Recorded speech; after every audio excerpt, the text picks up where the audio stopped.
Hey everybody, and welcome back to my channel for this Wednesday morning, afternoon or evening across the world where you may be at. And today I'm going to be talking about autism and masking. This is a topic that has been doing the rounds on the autism, disability and psychology communities that I've seen online, and it's also being talked about in a meeting that I attended yesterday. And as an autistic person, I thought I would address this topic, and I've previously covered it before, but this is a updated, refreshed version. So what is masking, I hear you ask? Masking is a strategy that is used by autistic people, whether it's consciously or unconsciously, to appear non-autistic. In order to blend in and be more accepted within society, masking can happen in formal situations such as school, work, and also in informal situations with family or friends. Masking is often referred to as social camouflaging or compensatory strategies and passing. We learn how to mask and mimic by observing others, analysing others, and mirroring others' behaviours in real life, TV, films, or books. Autistic people obviously observe masking as hypervigilance and constant adaptations to their preferences and expectations. They tightly control and adjust how we express ourselves, including our opinions, personalities, and appearance, based on the reactions of others, both in the moment and over time.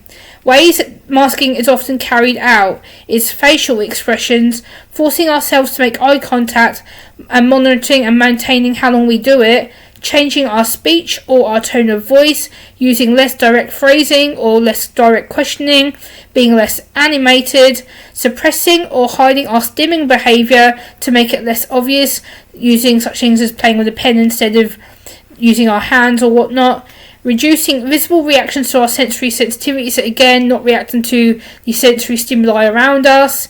We tend to mask it and push it down and not react to it.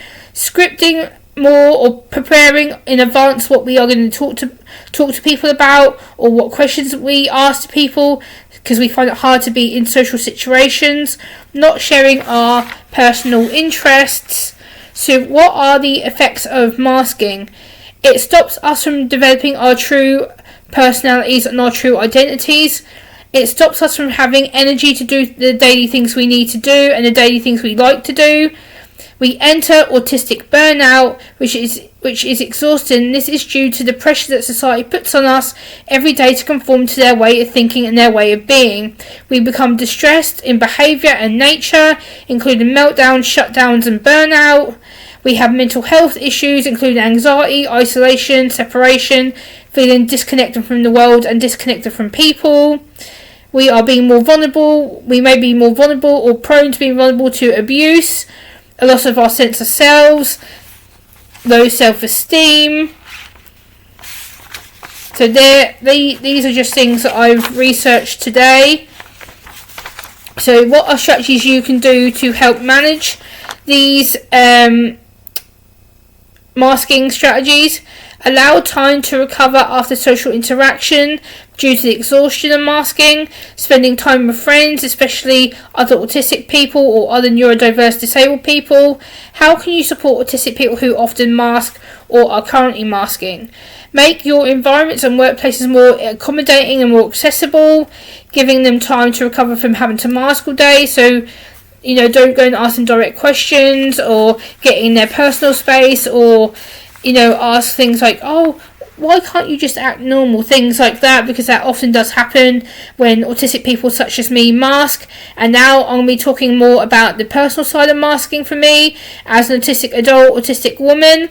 So why do I mask? I mask a lot of my autism due to the fact that society expects me to behave, it expects me to do as I'm told, it expects me to talk in a certain way, to act a certain way, to come across a certain way. And because my brain is not the neurotypical brain, I am a autistic woman, a highly functioning autistic woman, the world sees me as odd, broken, weird, defected. It sees me as a way to not conform, and they don't like someone who doesn't conform. I'm very someone who likes to do things her own way, when I want to do it, how I want to do it, and the way that suits me and helps me to effectively function in the everyday society that doesn't like me and doesn't want me to be around.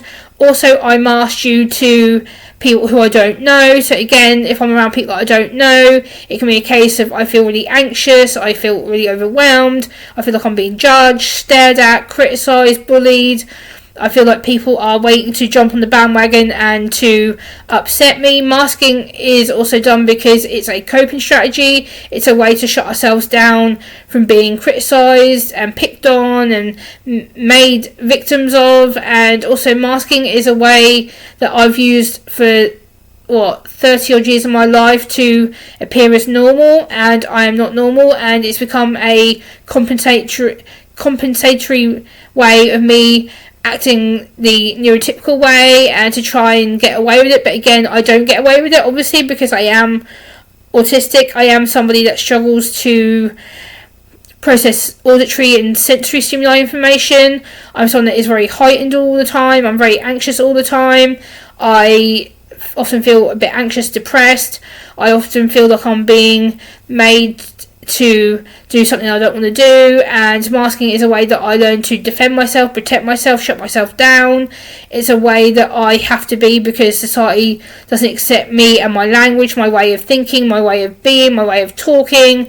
Like, often my style may be picked up on, the way that I dress. There's often questions like, I've had people say to me, you dress older before your time. Like, I mask because society expects me to be the 100% authentic Gemma who doesn't struggle, who doesn't have sensory overload, anxiety overloads, depressive overloads. They expect the Gemma to be the 100% functioning, working Gemma, the independent Gemma, the Gemma who's able to socialise, the Gemma who's able to go out and help family, the Gemma who's able to give 110% to everything.